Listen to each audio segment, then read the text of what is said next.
مسیحا، مشیاخ عبرانی زبان کا لفظ جس کو آپ انوائنٹڈ انگلش میں کہتے ہیں، مسا کیا وہ کہتے ہیں، جس کے اوپر خدا اپنی روح ڈال دیتے ہیں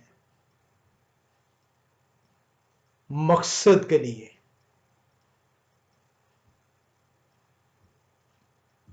تاکہ اسرائیل جان لے، وہ یہ جان لے کہ میں نے کس طریقے سے جو وعدہ کیا تھا یشیا نبی کی زبانی 44ویں باب کی 3 آیت میں کہ تیری نسل کو میں اپنی روح ڈالوں گا اور تیری اولاد کو برکتیں دوں گا، کس طریقے سے پورا کروں گا۔ اور نہ صرف آئے خورش تو جان لے کہ میں اسرائیل کا خدا ہوں، نہ صرف اسرائیل جان لے کہ میں ہی ان کا واحد خدا ہوں، بلکہ سارا جہاں جان لے کہ اسرائیل کا خدا ہر چیز پر قادر ہے۔ اور اس کو آپ 7ویں آیت میں دیکھتے ہیں، لکھا ہے 5ویں آیت سے ہم پڑھتے ہیں، میں ہی یہوہ ہوں اور کوئی نہیں، میرے سوا کوئی خدا نہیں، میں نے تیری کمر باندھی اگرچہ تو نے مجھے نہ پہچانا، تاکہ مشرق سے مغرب تک لوگ جان لیں کہ میرے سوا کوئی نہیں، میں ہی یہوہ ہوں، میرے سوا کوئی دوسرا نہیں، میں ہی روشنی کا موجد اور تاریکی کا خالق ہوں، میں سلامتی کا بانی اور بلا کو پیدا کرنے والا ہوں، میں ہی یہوہ یہ سب کچھ کرنے والا ہوں۔ یہ وہ 3 وجوہات ہیں جس کی بنا پر خورش کو جو ہے خدا قدوس اپنا ممسوح چنتے ہیں، حالانکہ خورش غیر اقوام میں سے ہے، خدا کو اپنا معبود نہیں جانتا، خدا اسے چن لیتے ہیں۔ اس سبب کو آپ دیکھتے ہیں کہ کیوں چنا۔ خدا آپ نے دیکھا کہ خورش کو اس لیے چنتے ہیں تاکہ بنی اسرائیل کو ایک مرتبہ پھر سے یہ بتا سکیں، آئے میری آنکھ کی پتلی، آئے میرے لوگوں، میں تیرا خدا ہوں، میری طرف واپس آ جا، اور دنیا یہ جان سکے کہ خدا کس طریقے سے اپنا کام سر انجام دیتے ہیں۔ وہ جو خدا قدوس کے قوم بھی نہیں، خدا قدوس جیسا چاہتے ہیں وہ کرتے ہیں، اپنا رحم، اپنا کرم خدا قدوس جس پر انڈیلنا چاہیں وہ انڈیل دیتے ہیں۔ ہم یہیں پہ آج ختم کریں گے کیونکہ کلام خدا میں کافی کچھ جو ان سے ہے ہم اس کے اندر جو ہے وہ دیکھ چکے ہیں۔ ہم نے ان وجوہات کو دیکھا، وجوہات تھیں کہ بنی اسرائیل غلامی میں گئے بابل کی، کیوں جو ان سے خدا قدوس بار بار انہیں کہتے رہے، خدا قدوس نے آگاہ کیا۔ ہم نے یہ دیکھا کلام خدا کے اندر کہ بنی اسرائیل اپنے کاہنوں کے سبب، اپنے پریسٹوں کے سبب بت پرستی کی طرف مائل ہوئی، خدا کو چھوڑا، اپنے معبود سے روگردانی کی اور سزا کی موجب ٹھہری۔ خدا جو قہر کرنے میں دھیمے ہیں، شفقت میں غنی ہیں، جو اپنی اولاد سے جو ہے اسے ہلاکت میں نہیں ڈالنا چاہتے، رحم فرماتے ہیں۔ سزا دی انہوں نے، 70 سال کی اس نسل کو سزا ملی، اور اگلی نسل کو خدا نے اپنے وعدے کے مطابق ایک غیر قوم میں سے ممسوح چنا، تاکہ وہ شخص یہ جان لے کہ جو کچھ ہے وہ خدا ہی ہے، اسرائیل کا خدا قدوس خدا ہے۔ اسرائیل یہ جان لے کہ ایک ہی خدا ہے جو کہ واحد معبود ہے، کوئی بت پرستش کے لائق نہیں، کوئی اور خدا نہیں۔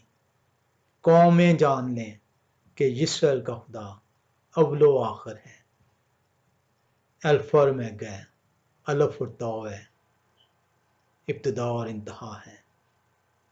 میرے اور آپ کے لیے یہ سبق ہے کہ ہم یہ جان لیں کہ میرا اور آپ کا خدا ایک ہی خدا ہے، جس نے یہ حکم دیا ہے کہ اور معبودوں کی پرستش نہ کرو، شبیوں کو، مورتیوں کو توڑ ڈالو، گھروں سے نکال ڈالو، جلا ڈالو، ایسا نہ ہو کہ تم میرے غضب کا نشانہ ٹھہرو۔ خدا قدوس ہم سب کو توفیق بخشیں کہ ان کے حکموں کو سنیں، سیکھیں اور اپنے تخلیق کے غلام نہ ٹھہریں، بلکہ اپنے خالق کا نعرہ بلند کرتے ہوئے ان کی تمجید کرنے والے ٹھہریں۔ خدا آپ کو برکت دیں، آمین۔